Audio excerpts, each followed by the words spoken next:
पुरणपोळी बनवण्यासाठी इथे मी 2 कप चणा डाळ घेतली आहे।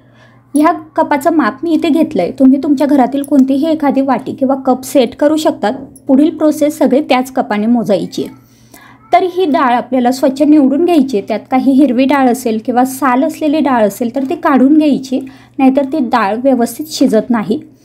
आता ही जी चणा डाळ आहे ही आपल्याला स्वच्छ धुवून घ्यायची आणि त्यानंतर शक्य असेल तर 2 तास भिजत ठेवायची आहे, ज्यामुळे डाळ लवकर शिजते आणि तिचा वातुळपणाही कमी होतो। आता इथे मी ही डाळ धुवून घेतल्यानंतर लगेचच कुकरमध्ये काढून घेतली आहे। मला इथे डाळ भिजत ठेवायला वेळ नाही आहे, त्यामुळे मी ही डायरेक्ट कुकरमध्ये काढून घेतली आहे। आता याच्यात 4 कप पाणी टाकायचं आहे। जेवढी डाळ असेल त्याच्या दुप्पट आपल्याला पाणी इथे टाकायचं आहे। तर 2 कप डाळीसाठी मी 4 कप पाणी घेतलं आहे। एवढ्या पाण्यात डाळसुद्धा व्यवस्थित शिजते आणि दुसरं म्हणजे आपल्या कटासाठी सुद्धा पाणी शिल्लक राहतं। त्यानंतर ह्या पाण्यात मी 2 चमचे तेल टाकून घेतलं आहे। तेल टाकल्यामुळे डाळ लवकर शिजते आणि झाकणातून शिट्टी होताना जर पाणी बाहेर निघत असतं तर तेल टाकल्यामुळे ते पाणी बाहेर येत नाही। आता कुकरचं झाकण बंद करायचं आणि 4-5 शिट्ट्या ह्या डाळीच्या करून घ्यायच्या आहेत। डाळ आपल्याला अगदी छान सॉफ्ट अशी शिजलेली पाहिजे।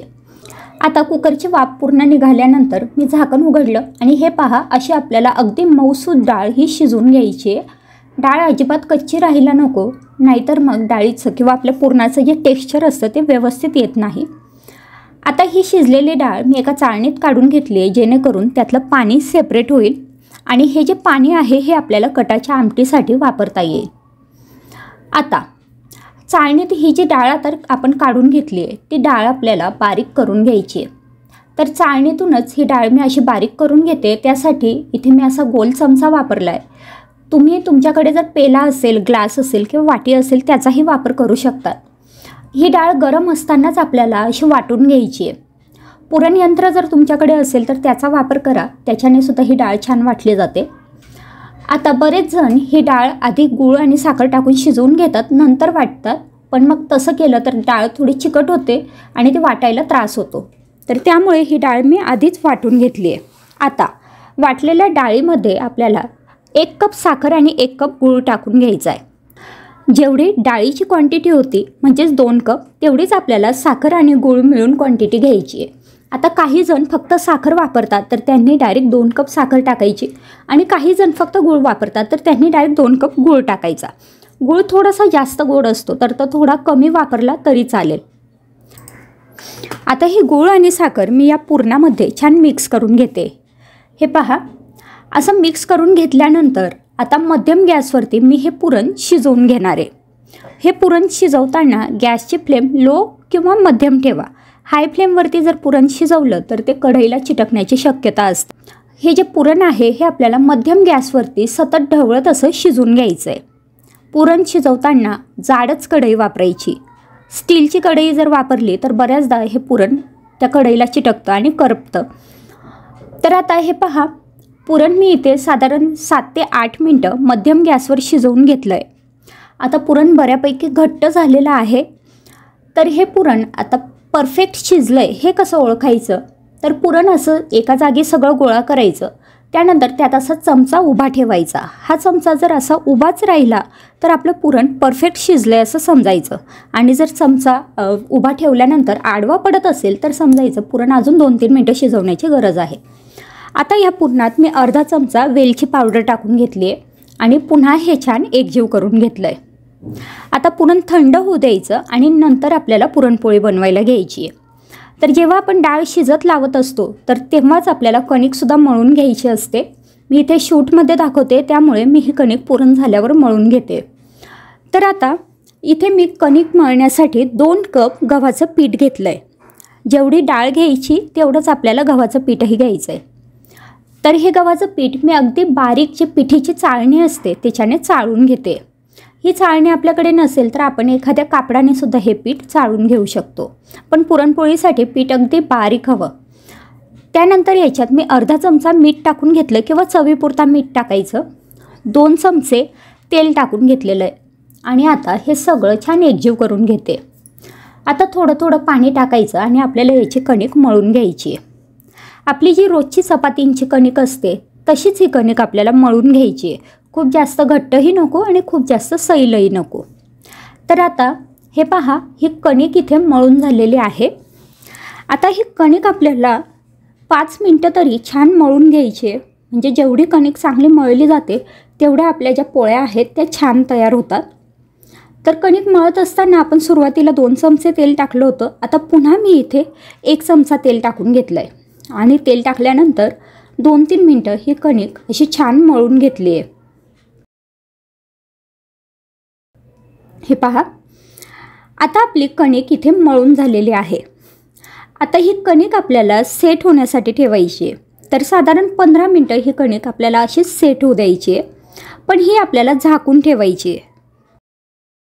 कणिक झाकण्यासाठी इथे मी एक स्वच्छ रुमाल घेतला आहे. तो रुमाल ओला करून घ्यायचा आणि ह्या कणकेवरती झाकून ठेवायचा आणि ह्या रुमालाच्या वरती थोडंसं पाणी शिंपडून घ्यायचं आणि अशी ही कणिक आपण 15 मिनटं झाकून ठेवली होती. 15 मिनटानंतर तुम्ही बघू शकतायत कणिक अगदी छान सॉफ्ट अशी तयार झालेली असते. छान कापसासारखे मऊ मऊ कणिक तयार होते.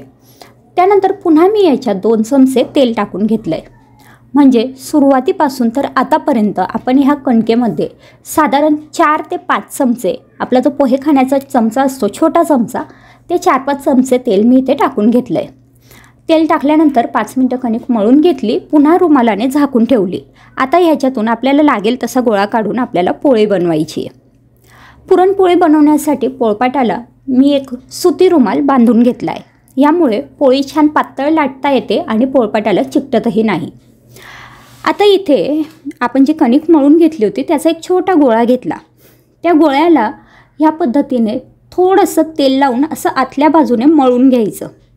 हे पहा, असं फोल्ड करत जायचं म्हणजे हा गोळा छान मळला जातो आणि ह्या पद्धतीने जर तुम्ही गोळा तयार केला तर त्याची पुरणपोळी खूप छान सॉफ्ट तयार होते. तर इथे आपला हा जो गोळा आहे हा तयार आहे. आता गोळ्याला पीठ लावून घ्यायचं आणि छान एक छोटीशी याची पारी लाटून घ्यायची. हे पहा, ही लाटून झाल्यानंतर याच्यात आपल्याला पुरण भरून घ्यायचं आहे. जेवढा आपण कणकेचा गोळा घेतला होता त्याच्या 1.5 पट आपल्याला पुरणाचा गोळा घ्यायचा आहे. म्हणजे कणकेच्या गोळ्यापेक्षा पुरणाचा गोळा मोठा असायला हवा. तुम्ही पहिल्यांदाच ही पोळी बनवत असाल तर जेवढा कणकेचा गोळा घेतला आहे तेवढाच पुरणाचा गोळा घेतला तरीसुद्धा चालेल. आता पुरणाचा गोळा ठेवून ही जी पारी होती ती सगळ्या बाजूने छान बंद करून घेतली. आता पीठ लावून हलक्या हाताने ही पोळी लाटून घ्यायची. पुरणपोळी लाटताना लाटणं जाड वापरायचं. जाड लाटण्याने ही पोळी एकसारखी लाटली जाते. बारीक लाटणं जर वापरलं तर ती पोळी कुठे जाड कुठे बारीक अशी लाटली जाते. तर आता हलक्या हाताने ही पोळी मी लाटून घेते. हलक्या हाताने पोळी लाटल्यामुळे एकतर ही पोळी कुठेच फाटत नाही, सगळ्या बाजूने खूप छान एकसारखी लाटली जाते. दुसरी गोष्ट म्हणजे ही पोळी अगदी छान टम्म अशी फुगते. तर हे पहा, तुम्ही बघू शकताय आपली जी पुरणपोळी आहे ती इथे लाटून झाली आणि तुम्हाला दिसत असेल कुठेच पोळी फाटलेली नाही आहे. जरी आपण पुरण हे कणकेच्या गोळ्यापेक्षा जास्त घेतलं होतं तरी पोळी खूप छान अशी तयार झाली आहे. आता ही पोळी भाजून घेऊ. पोळी भाजण्यासाठी तव्यावरती थोडंसं तूप टाकून घेतलं. हे तूप पसरून घेतलं. त्यावरती आपण लाटून घेतलेली पोळी टाकायची. आता मध्यम गॅसवर ही पोळी आपल्याला भाजून घ्यायची आहे. लो फ्लेमवर भाजू नका, नाहीतर पोळ्या कडक होतात. तर मध्यम गॅसवरती ही पोळी मी एका बाजूने भाजून घेतली आहे. थोडेसे बबल यायला लागले की ही पोळी उलटून घ्यायची. उलटल्यानंतर लगेचच तुम्हाला दिसेल पोळी अगदी छान अशी फुगायला लागेल. हे बघा, अगदी छान अशी गुबगुबीत पोळी इथे फुगून झालेली आहे. आता पुन्हा ही एकदा पलटून घेऊ आणि आता तूप टाकून ही पोळी पुन्हा एक वेळा भाजून घेऊ. तर तूप टाकल्यानंतर असं एखाद्या उलटण्याने ती प्रेस करून छान भाजून घ्यायची म्हणजे तिचे काठही छान भाजले जातात. आणि अशा प्रकारे आपली होळी स्पेशल पुरणपोळी इथे तयार झाली आहे. ही रेसिपी कशी वाटली कमेंटमध्ये जरूर कळवा. आवडली तर लाईक, शेअर, सबस्क्राईब करा. पुन्हा भेटू पुढच्या नवीन व्हिडिओमध्ये. तोपर्यंत बाय बाय.